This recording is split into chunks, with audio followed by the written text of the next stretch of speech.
Buenas tardes, ¿cómo están? Voy a utilizar un saludo que aprendí de mi amigo Mauro esta mañana y que me pareció muy bueno.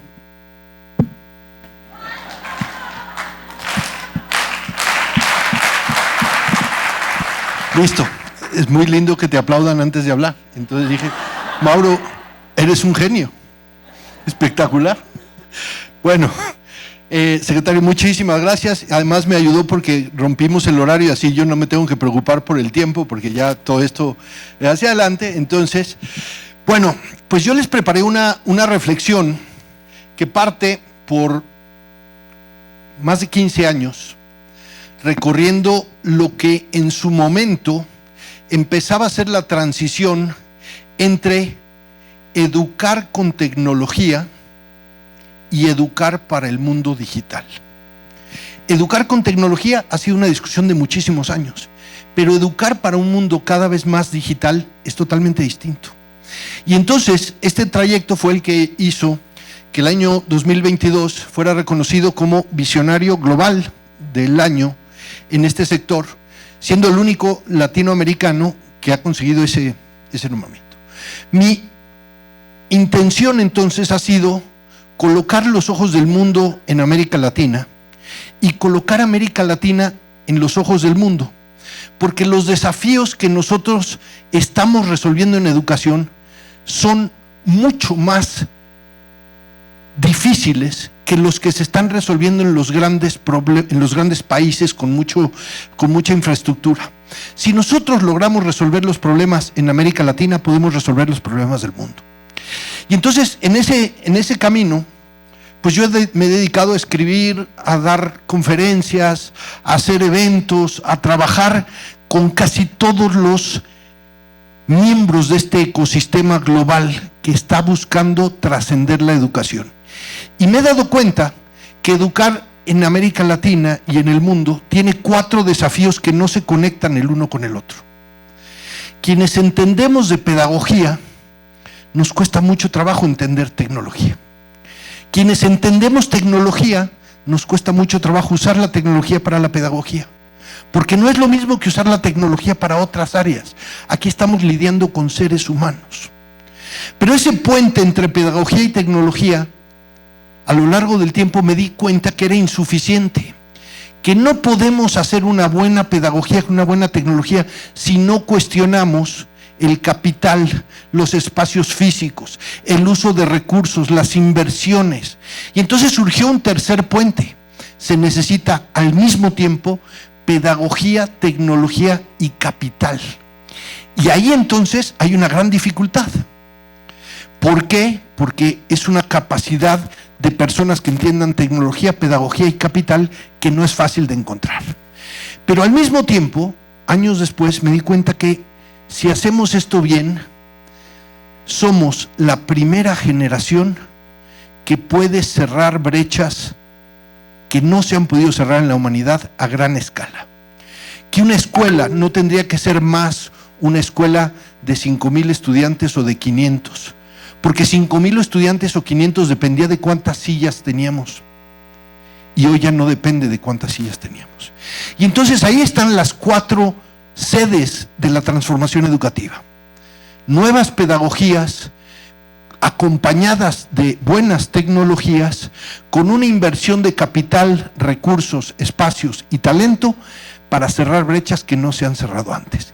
Y esa es nuestra responsabilidad. Somos la primera generación en la historia de la humanidad que puede hacer esto a gran escala, que puede hacer esto para millones de niñas y millones de niños.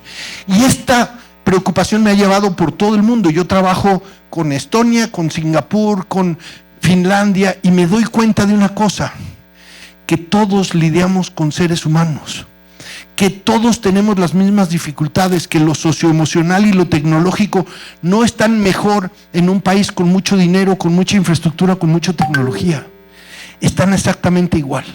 Y en ese recorrido entonces me di cuenta que lo que había que hacer era trabajar en red, crear redes de colaboración, construir colaboraciones que yo le llamo colaboración radical. Y ese ha sido el camino de la empresa que yo creé en el 2017 y que nos dice, construir un second brain significa ir creando una serie de componentes digitales. Esto es como si cada uno de nosotros fuera una escuela o una universidad en lo individual. Cómo organizamos el conocimiento, cómo lo accedemos, cómo lo interpretamos, cómo lo seguimos expandiendo. Ese camino entonces se cambió cuando aparece la inteligencia artificial, que no es ChatGPT, que es mucho más que ChatGPT, pero que acelera y transforma fundamentalmente. En los estudios que estamos haciendo, la inteligencia artificial es la tecnología que va a afectar a más millones de personas en el menor tiempo de la historia de la humanidad. Más que el internet, más que los teléfonos celulares, más que la tecnología que ustedes quieran, la inteligencia artificial va a tocar a más millones de personas más rápido que nunca. Y estamos en el día 1, porque el día 0 ya pasó, esto ya pasó hace un año, y si no estamos usando la tecnología, la inteligencia artificial todos los días, nos estamos quedando atrás. Y estamos entonces en este punto, al mismo tiempo que somos esta primera generación que puede cerrar brechas a gran escala y evitar tener niños y niñas que no entienden lo que leen, evitar tener niños y niñas que no tienen las capacidades emocionales, al mismo tiempo somos la primera generación que le toca abrir las puertas a inteligencia artificial en todo lo que hagamos. Es un enorme desafío. Y hay gente que no se lo cree, hay gente que piensa que esto es ciencia ficción, que esto le va a pasar a alguien más. Somos nosotros, esa es nuestra responsabilidad, es la época histórica por la que estamos en educación. Yo me dedico a hablar con cientos de niñas y niños para convencerlas de que estudien pedagogía, que es la carrera del futuro. Porque seguimos pensando que estudiar para ser docente es una carrera del pasado, que creemos que las carreras del futuro son las de robótica. Y son las de pedagogía, son las de entender los seres humanos en la época de la robótica. Y ahí está, como cenamos juntos, lo teníamos programado esto. Gracias, tengo una cuenta pendiente en tequila. Gracias. Bueno, pero ese es exactamente el desafío. Tenemos que tomarlo muy en serio. Y entonces, ¿cómo le hacemos? Tenemos que ver que lo que nosotros conocíamos como tecnología también va a cambiar. Que los chips y las computadoras que hoy nos impresionan y nos asustan son un juego de niños contra lo que viene.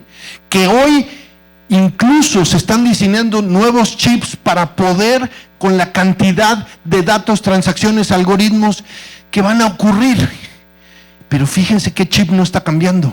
El de nosotros como educadores, el de las personas. Se está preparando el hardware, se está preparando el software, se están preparando los espacios, se está preparando inclusive Marte, pero los que no nos estamos preparando somos los marcianos, que estamos en educación. Y entonces, ¿qué tendríamos que hacer? Tenemos que pensar que todo lo que hacemos hoy, todo, debería ser pensado en función de, ¿lo tengo que hacer yo porque me hace más humano? ¿O lo tiene que hacer una computadora porque lo hace mejor que yo? Todas las actividades, esto que estoy haciendo hoy, lo puede hacer mejor una computadora que yo, se puede parar en un escenario, los puede emocionar, va a aparecer un avatar, o tengo que viajar yo a Medellín para emocionarlos. Me lo tengo que cuestionar todos los días. Lo segundo que me tengo que cuestionar entonces es cómo le transfiero esas responsabilidades a las máquinas que lo hacen mejor que yo. Entonces, ¿qué reemplazamos? ¿Qué nos complementa? ¿Qué nos aumenta? ¿Y qué nos eleva como seres humanos? Es como que todos nosotros tenemos un asistente al que le tenemos que pasar responsabilidades, actividades, visiones. ¿Para qué? Solamente para una cosa, para elevar nuestra humanidad. No para automatizar, no para eficientar, no para reducir costos, para hacernos más humanos. Esa es la única misión.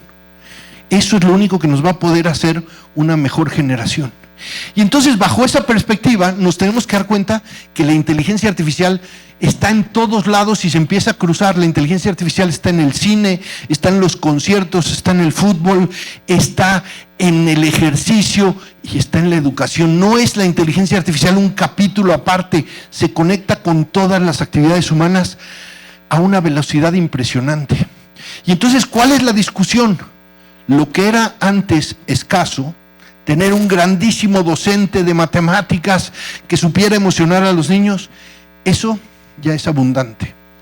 Lo que es escaso es un docente humano que tenga en sus manos el potencial de cada niño y cada niña y se dé cuenta que aprender no es un tema de promedios, que los que están arriba del promedio y los que están abajo del promedio, la educación les está fallando. Eso es escaso. Y eso es lo que hay que cambiar. Hoy se puede hacer muchísimo más con muchísimo menos. Hoy 3 o 4 personas en un garage con una computadora pueden hacer cosas que antes necesitaba el gobierno, grandes inversiones, empresarios, infraestructura. Hoy se puede hacer desde un garage. Hoy podemos hacer cosas que ni nos imaginábamos, podemos hacer mucho más ágiles, podemos hacer cosas más rápido. Y eso es la misión de la educación. Pero la educación está diseñada para ser lenta, para ser estructurada, porque el ciclo empieza en agosto, termina en junio, hasta el próximo año, y hasta el próximo año, y estamos pensando que el año próximo vamos a ser 5% mejor que el año pasado. Y no, esto no es de años, esto es de minutos. Esto es de agilidad. Y entonces, ¿saben cuál es el gran problema? Que queremos ser más ágiles, pero la única forma de ser ágiles es perder el control. Y eso nos duele mucho en educación. Y eso fue lo que hizo la pandemia, nos obligó a perder el control y a buscar la agilidad. Pero cuando empieza a pasar la pandemia, ¿qué ocurre? Regresemos al control, por favor. Disciplina, horarios, mismo día, mismo examen, mismo profesor, mismos alumnos. Cuando lo que deberíamos estar haciendo es planear la agilidad con sentido. Y podemos leer esto en forma horizontal o en forma vertical. Podemos pensar que el mundo se va a acabar, que somos pesimistas, o podemos pensar que es el mejor momento de la humanidad. Léanlo y vean dónde se identifican. En forma horizontal, en forma vertical. Pesimistas u optimistas. Yo soy un optimista, así que los invito a entrar al futuro. Bienvenidos al futuro. Este es un futuro donde hay que dejar todo lo que teníamos en preconcepción, hay que dejarlo afuera. Hay que pensar menos y hay que hacer más ChatGPT, lo siento. Pero hay que pensarlo para hacernos más humanos. Ese es el reto. Así que este es el elefante en el salón. Yo les voy a decir cosas que nadie les va a decir. Este es el elefante. Somos esta generación, nos toca esta responsabilidad. El que no esté preparado, le dé miedo, por favor, no juegue. Podemos hacer mucho daño. Hay gente que piensa que este es el fin de la humanidad. Hay gente que sale y protesta y dice, por favor, prohíban la tecnología, que no avance más. Esto pasó cuando salieron las calculadoras. Salieron algunos elementos en los periódicos el año pasado, ¿no? Que decían, no, prohibamos la inteligencia artificial, saquemos los celulares, por favor, regresemos al siglo XIX para que nuestros estudiantes salgan a trabajar al siglo XXI. ¿En serio? ¿Eso es lo que estamos haciendo? ¿Llevar a nuestros estudiantes a la escuela al siglo XIX para que salgan al mundo al siglo XXI? Eso es una irresponsabilidad. ¿Por qué? Porque ya las empresas ya no les importa lo que estudiaste. Ya no les importa el pedigrí de tu universidad. Lo que les importa es que seas capaz de hacer cosas relevantes en este mundo. Y entonces tenemos que hacer una cosa muy rara. Tenemos que ser medio bipolares, tenemos que ser ambidiestros, tenemos que sacar lo mejor del pasado con lo mejor del futuro. Es una generación rarísima. Tenemos que sacar a pasear a nuestros perros robots que ya no hacen pipí tenemos que sacarlos a pasear. Y esa es la decisión. Tenemos que decidir si lo que estamos haciendo hoy tiene sentido para el futuro que vamos a preparar a nuestros estudiantes. Y entonces yo les digo, dejemos de ser en educación los que pensamos que lo sabemos todo y convirtámonos en los que lo aprendemos todo. Ya no existen los docentes que lo saben todo, las universidades que tienen la mejor facultad del mundo. Tienen que existir las universidades, las escuelas, los docentes que lo aprenden todo. Es muy distinto. ¿Por qué? Porque cuando somos docentes decimos yo vengo a enseñar. Ya no vienes a enseñar, vienes a aprender. Y hay que aprender de todo. Y hay que aprender a enamorarnos de aprender. ¿Ustedes saben cuál es la pregunta que les hacemos a nuestros estudiantes más veces en su vida estudiantil? ¿Cuándo termina esta tortura? ¿Cuándo te gradúas? ¿Cuánto te falta para dejar de estudiar? Eso es lo que estamos haciendo, cuando lo que tenemos que hacer es enamorarlos de aprender. Tenemos que hacer que aprendan más de las personas, tenemos que hacer que imaginen más del futuro, tenemos que hacer que conecten cosas que no son materias, son multidimensionales, tenemos que hacer que colaboren con gente que piensa diferente a ellos. Y así se van a enamorar de aprender, porque nunca vamos a poder terminar de aprender. Yo le pedí a la UNESCO, cuando me contrató para hacer un reporte de los futuros de la educación, el año 2022 en Barcelona, le dije, por favor, eliminemos la graduación, porque la graduación significaba que culminaba tu época de aprender. Y si yo me gradúo, siento que terminé de aprender. Es lo peor que puedo sentir. El día que termino de aprender, termino de ser humano. Y entonces, bajo esta metodología, lo que está pasando es que hoy todas las funciones, independientemente de si trabajamos en una fábrica, en la construcción, en un negocio, en el gobierno, necesitamos 3 dimensiones al mismo tiempo: la mentalidad, las habilidades y las herramientas. Suena mejor en inglés: mindset, skill set, tool set. ¿Qué pasa? Que hay veces que nosotros enseñamos herramientas, hay veces que enseñamos habilidades, pero no cambiamos mentalidades. Todo lo que hagamos para todos los currículums, en todas las experiencias de aprendizaje, tienen que tener las 3 cosas: mentalidad, habilidad y herramientas. ¿Por qué? Porque hoy hay herramientas que nos pueden desarrollar habilidades, que nos cambian la mentalidad, y está todo interconectado, ya no las podemos separar. Ese es el futuro. Pensábamos entonces que el aprendizaje era lineal. ¿Cómo puede un docente enseñar algo para el cual a él o a ella no la han capacitado? Pensábamos entonces que había que capacitar a los docentes para que entonces fueran capaces de hacer algo diferente. Y no es así. Lo que tenemos que hacer es liberar a los docentes para que se equivoquen, experimenten, aprendan, vuelvan a intentarlo. Pero entonces eso suena terrible. ¿Qué va a decir? ¿Cómo voy a meter a mi hija a estudiar en un laboratorio donde van a experimentar? No. Terrible, ¿no? Entonces, ¿qué pasa? Que tenemos esta mentalidad donde a los docentes, si no se les alimentaba en la boca, no sabían qué tenían que comer. Así me pasa todo el tiempo. Cuando estoy dando conferencias, se van las personas más importantes del salón. Me pasa, ¿saben? Me pasa siempre.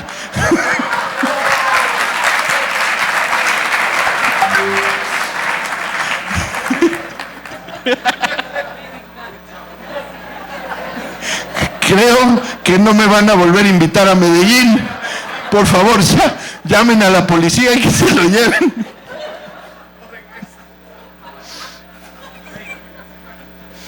Se tenía que decir y se dijo.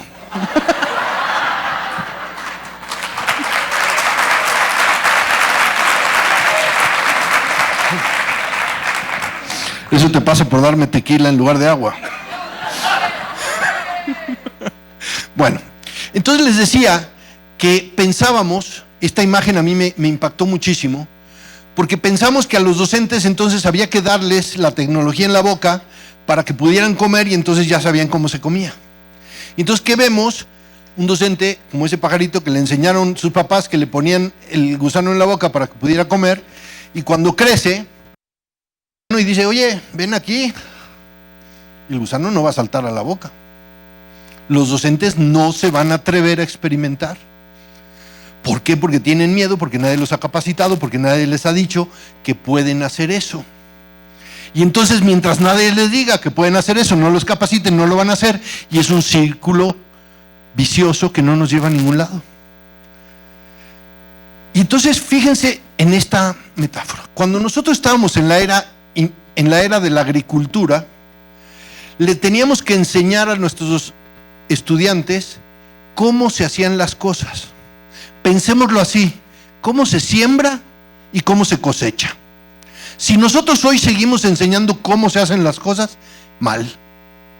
Después, en la era industrial, enseñábamos qué se tiene que hacer, qué fórmula, qué procedimiento, qué hay que memorizar, qué es lo que nos tenemos que saber.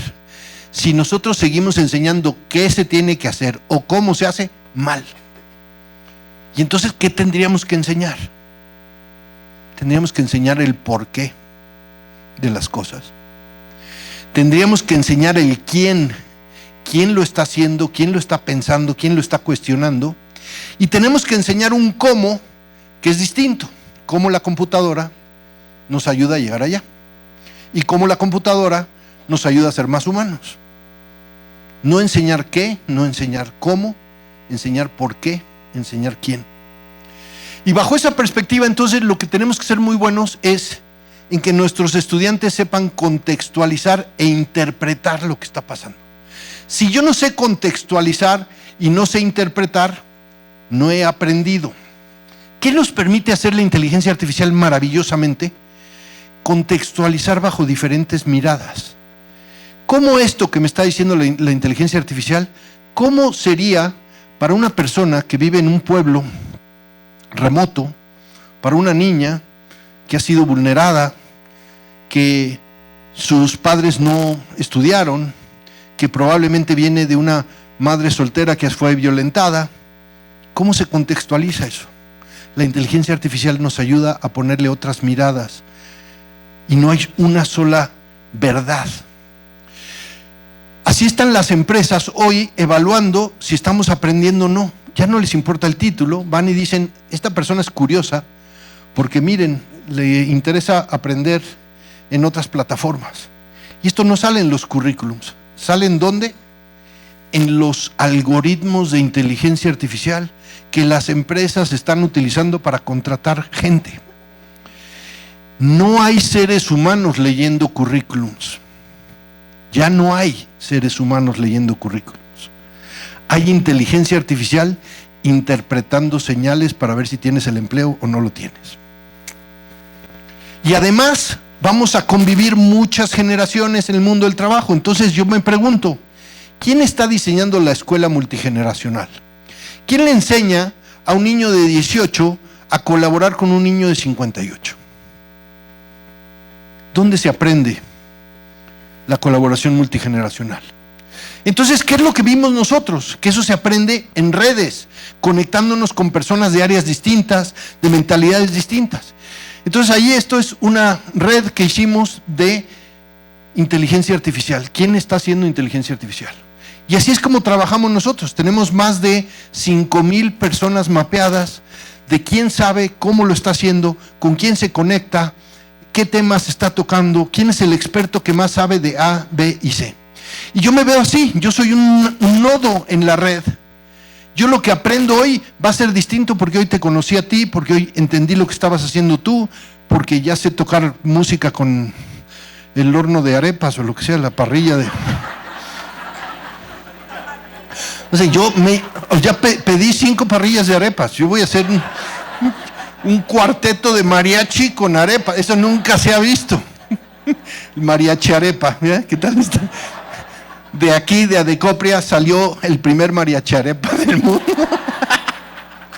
Espectacular.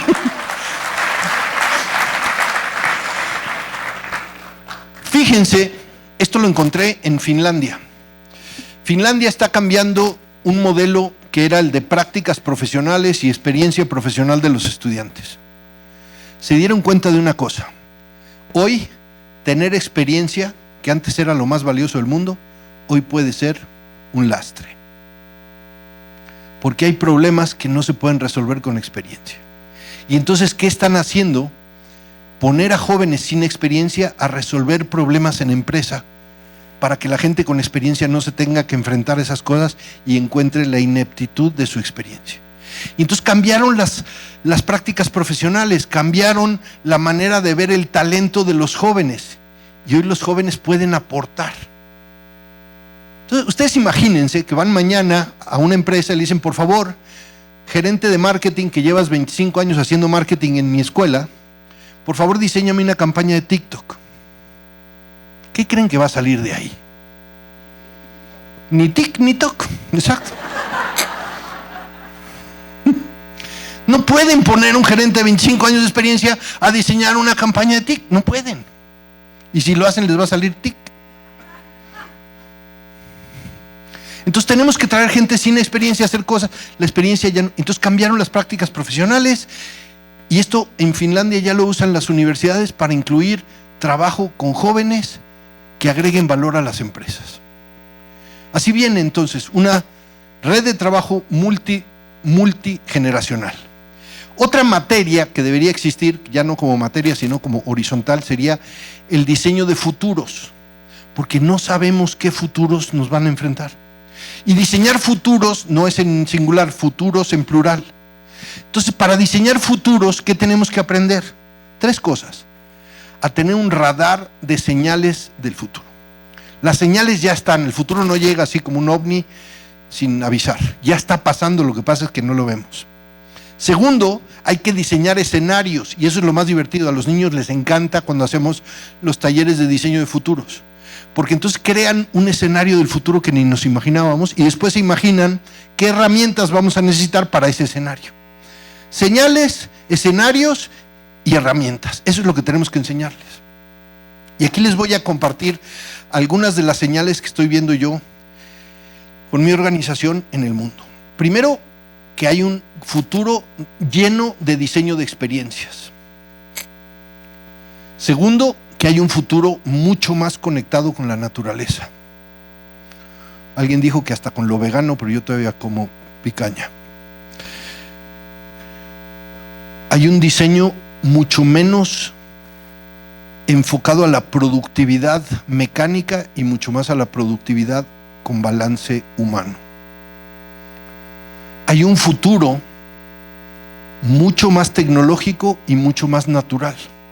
Y entonces cuando yo empecé a ver estas señales, dije, ¿cuándo en la historia de la humanidad nos habíamos enfrentado a esta dualidad de la naturaleza y la máquina? Y lo encontré en los años 1800 con Alexander von Humboldt. Alexander von Humboldt fue uno de los primeros curiosos que puso la ciencia y la naturaleza y la comunicación de esa ciencia con la naturaleza para que otros seres humanos la entendiéramos. Los invito a leer libros de esa época, Alexander von Humboldt, Goethe, mucho antes, Leonardo da Vinci, 1400. Vamos a hacer esa nueva generación de estos pensadores, con otras herramientas y con otra naturaleza, pero tenemos que volver a ese mundo. Y aquí están algunas señales. Esto está pasando, ya seguramente lo han visto, el nuevo escenario de conciertos en Las Vegas y de entretenimiento. Lo que va a hacer es que todos nosotros, si somos docentes, vamos a necesitar un escenario digital que lo haga súper emocionante, porque un PowerPoint ya no alcanza. Esa es la señal. Vean lo que está pasando, las tendencias. Otra de las cosas que hacemos es que estamos midiendo en dónde Google se dispara.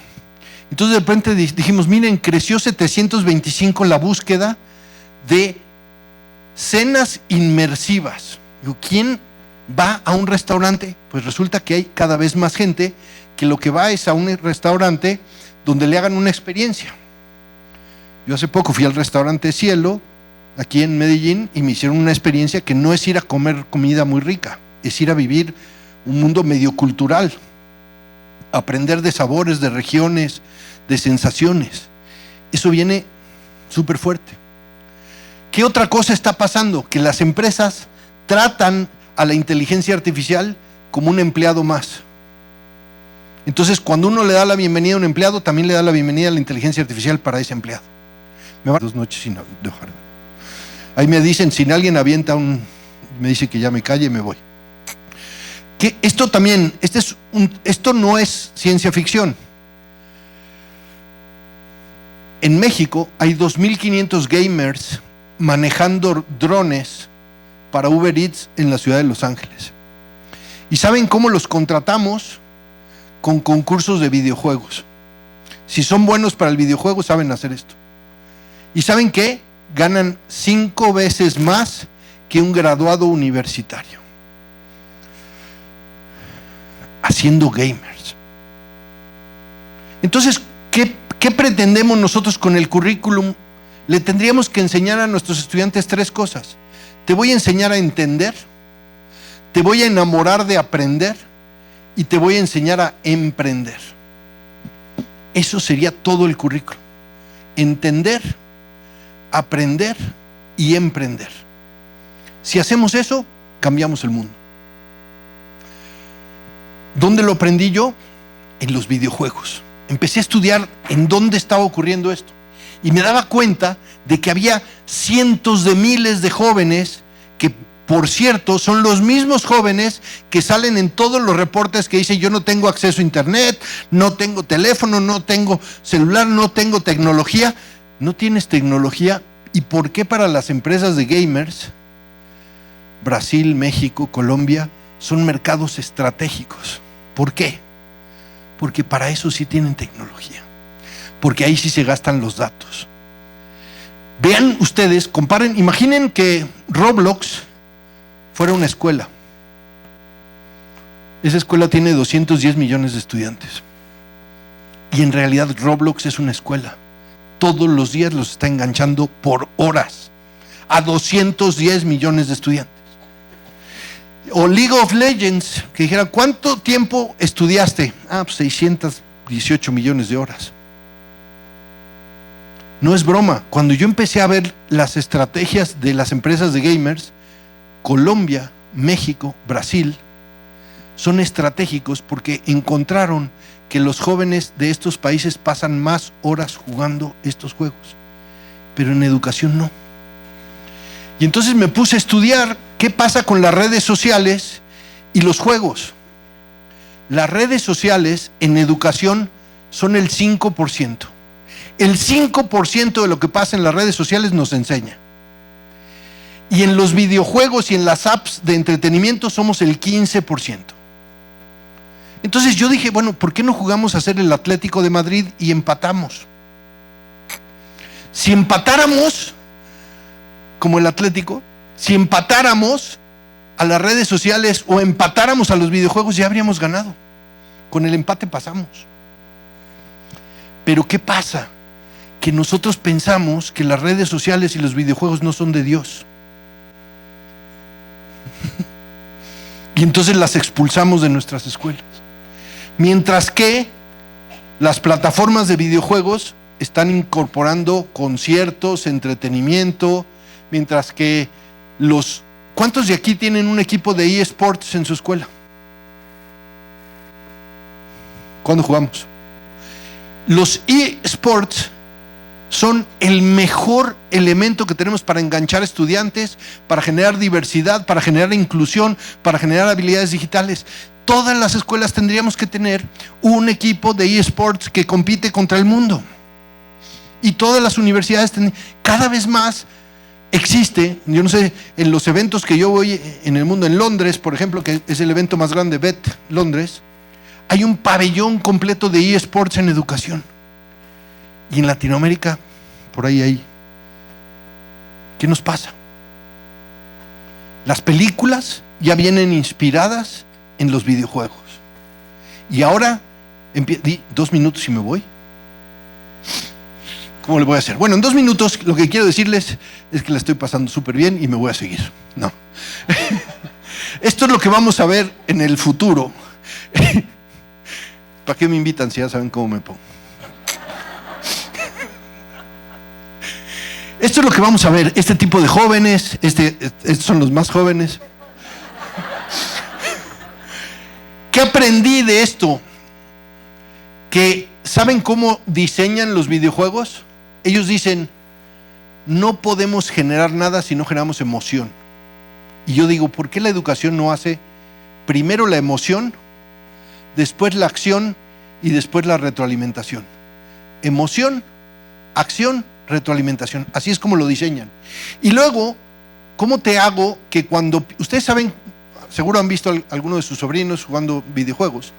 Cuando pierden, lo primero que quieren hacer es intentarlo de nuevo. Cuando pierden en educación, lo primero que quieren decir es: no sirvo para las matemáticas. Cuando ganan, lo primero que quieren hacer es: ¿cuál es el siguiente nivel? Cuando ganamos en educación, ya me saqué 8 y ya con eso me alcanza. Entonces, también les enseñan el mundo de las posibilidades. Nunca jugar un videojuego te va a llevar a la misma respuesta por el mismo camino. Te enseña a estar preparado para otras posibilidades. Te enseña a buscar los que tienen habilidades si tú no las tienes. Aquí eso se llama hacer trampa. Y la tecnología está empezando a salir de las pantallas. Esto tampoco es ciencia ficción. Hoy se puede ver un partido de básquetbol desde la televisión y desde la mesa, y estamos conviviendo una carrera. Esto tampoco es ciencia ficción. Pueden buscar esta escuela. Es la primera escuela con un headmaster de inteligencia artificial. Es verdad. ¿Y saben por qué? Porque esta inteligencia artificial le quita tareas administrativas a los profesores, mientras los otros headmasters le dan más tareas administrativas a los profesores. Bueno, ¿saben ustedes por qué no existe Alexis y sí existe Alexa? ¿O por qué no existe Sirio y sí existe Siri? Porque la neurociencia nos enseñó que la voz... Esto lo está haciendo McKinsey, probando lo que llaman la inteligencia híbrida. Una bailarina, una pintora que usa un robot. En Japón están usando la inteligencia artificial y la robótica porque tienen una fuerza de trabajo que está llegando a una edad avanzada y que dejan de ser productivos, entonces usan la tecnología para que sigan siendo productivos. Yo hice esto con la peluquería y miren cómo quedé. Aquí está una bailarina que usa robots para bailar, o alguien que usa inteligencia artificial para escribir como si fueran seres humanos. Y este es un currículum real como lo diseñamos nosotros con escuelas y universidades, conectando cosas que parecen desconectadas. Bueno, voy a acelerar porque ya sé que me tengo que ir, pero me falta. Ahí sigo avanzando. Entonces, quiero resaltar el tema de la colaboración. Tenemos que aprender a colaborar entre personas que no pensamos igual. En casi todas las escuelas tenemos los mismos niños, las mismas niñas que vienen de los mismos extractos sociales, más o menos de la misma generación, más o menos. No puede ser, porque entonces no aprendemos que en el mundo hay cosas distintas. Hay un libro que les voy a recomendar que se llama Colaborando con el enemigo, de Adam Kahane, para que lo lean. Y entonces, mientras más complejo es el problema que queremos resolver, más grande tiene que ser la colaboración, más diversa tiene que ser la colaboración. Si solamente colaboramos, yo siempre voy con las escuelas y digo: no, nosotros hacemos muchos proyectos colaborativos, hacemos muchos proyectos. ¿Y cómo los hacen? No, pues los amiguitos se juntan con otros amiguitos y hacen trabajo entre amiguitos. Entonces sufrimos de amiguitis, y cuando salimos al mundo y no tenemos amiguitis, no sabemos qué hacer porque yo solo sé colaborar con mis amiguitis. Bueno, la única cosa que puede controlar la inteligencia artificial es otra inteligencia artificial diseñada para controlar la más grande. Esto no lo puede regular una política, un ser humano. Vamos a tener que construir la inteligencia artificial de mi colegio para que me ayude a filtrar la inteligencia artificial grandota y para que regule lo que está pasando. Esto lo pueden ver, pueden bajar en Amazon este libro escrito por inteligencia artificial, o este libro que lo puede escribir cualquiera de sus estudiantes. O podemos pensar en que la inteligencia artificial nos va a acompañar en todo. Vamos a tener una modelo que habla 122 idiomas, tiene 48 tonos de piel, nunca pide aumento, trabaja todos los días. O yo una vez hice un Zoom con una persona, con 40 más que me acompañaban, y al final me dijeron que en realidad había hablado con Napoleón Bonaparte y nunca me enteré. Estoy esperando mi conferencia con Bart, a ver cómo me va. Hay quien hace cosas muy raras. Están hablando con la abuelita después de muerta y sigue grabada en Alexa y dice: buenos días, mijita, ¿cómo estás? A mí eso sí me parece medio spooky, pero hay gente que lo hace. O podemos ir a ver una película de Disney en tiempo real, y podemos ir a ver a Pocahontas de 92 años. O hacer un concurso de pintura y que se nos olvide decir que los pintores tienen que ser seres humanos para que no le tengamos que pagar a Lenovo por hacer una pintura. O ver una película con un actor de 70 años que sale en el cine a los 30. O esto, que hay gente que dice que ya se murió la reina. No es cierto. está por ahí todavía dando vueltas. En fin, los estudiantes van a ser más creativos. La inteligencia artificial no es solo una herramienta. Esto lo hicimos probando la misma instrucción con 3 herramientas distintas, hace cosas muy diferentes y cada semana mejora impresionante lo que puede hacer. Inclusive hay quien piensa que podían controlar que los estudiantes estuvieran mirando el examen y no estuvieran copiando, y alguien ya inventó la inteligencia artificial que te mueve los ojos para que parezca que estás mirando el computador. Así que si ustedes creen que están controlando el plagio, no es cierto. Ay, bueno, ya me voy. La inteligencia artificial no está en América Latina. Los datos, si ustedes ponen instrucciones en español, se están perdiendo de la mitad del juego. Colombia está ahí abajo. Los países que más le van a sacar jugo a la inteligencia artificial son los que están por acá. Hacerlo en inglés es más importante que hacerlo en español porque hay más datos en inglés que en español. Hay más soluciones que solo ChatGPT. Y va a haber más tutores con inteligencia artificial que docentes. Y así me podría seguir durante mucho tiempo, pero voy a tratar de cerrar muy rápido. Aquí está mi nueva mascota. ¿Ustedes creen que se puede hacer perfume con inteligencia artificial? Ya están haciendo perfume con inteligencia artificial, esto es en serio. Y esta es parte de un taller que hacemos con docentes de cómo se hace una conversación entre la computadora de inteligencia artificial y un docente. Hay que irlo mejorando. Y voy a cerrar con la parte a la que me invitaron. Todo lo que dije fue por lo que no me invitaron. Ahora voy a hacer lo que sí me invitaron ya para despedir.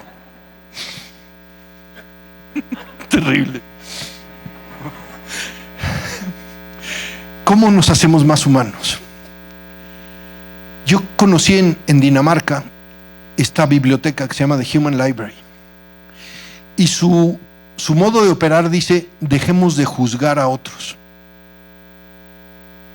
¿Y saben lo que hace? En lugar de rentar libros, renta seres humanos. Y entonces uno llega a esta biblioteca. Si algún día van a Copenhague, primero háganlo en verano y luego vayan ahí. Y pueden decir: mira, voy a rentar una persona con anorexia, porque resulta que tengo una hija que está mostrando anorexia y no sé qué hacer.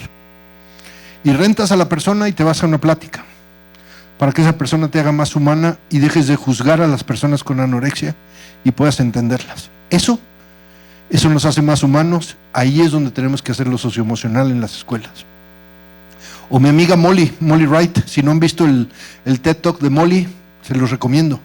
Wright con W, Molly Wright. Ella, sus papás le cometieron una enorme injusticia y la enamoraron de leer a los 4 años. A los 5 años llegó a la escuela y le dijeron: tú no puedes estar aquí porque no deberías de saber leer, porque todavía no enseñamos cómo se lee. Y esa historia hace que esta niña a sus 9 años hable por el mundo. O mi amigo Facundo, que es el neurocientífico probablemente más avanzado en América Latina. La neurociencia tendría que estar en la educación. Bueno, como no voy a poder. Esto es una universidad que acabamos de inaugurar en México, pensada de otra manera. Quien dijo el meme que le impactó muchísimo, yo hice ese trabajo con Rosanne Bosch, la arquitecto, con quien diseñamos escuelas, espacios físicos, y levantamos 40 cárceles y 40 universidades, y encontramos que el arquitecto era el mismo, que nosotros estamos metiendo a nuestros estudiantes en una cárcel y no estamos usando el espacio físico para enamorarlos de aprender. A la UNESCO le dije: cambiemos el nombre de universidad por multiversidad. Múltiples etapas de la vida, múltiples certificados, múltiples generaciones, multipliquemos la educación. Y finalmente imaginé la educación como el metro de Londres. La educación del futuro va a ser así. Uno se sube al metro en la estación que le queda más cerca y recorre las estaciones. A veces va toda la línea roja, pero a veces solo recorre 2 estaciones, tiene los certificados, cruza con la línea verde y se cambia. Pero si uno vive en Londres, difícilmente deja de usar el metro. Aquí tenemos un británico colado con colombiano que lo podría, ¿cierto? Ese es el futuro de la educación. Bueno, me excedí, fueron los 2 minutos más cortos de mi vida. Aquí les dejo la información. Me gustaría que conectemos, que sigamos la conversación, que formen parte de nuestras redes, que sigan enamorando de aprender y que sepamos que somos la generación que nos tocó vivir el momento más fascinante de la historia. Y gracias por el tequila.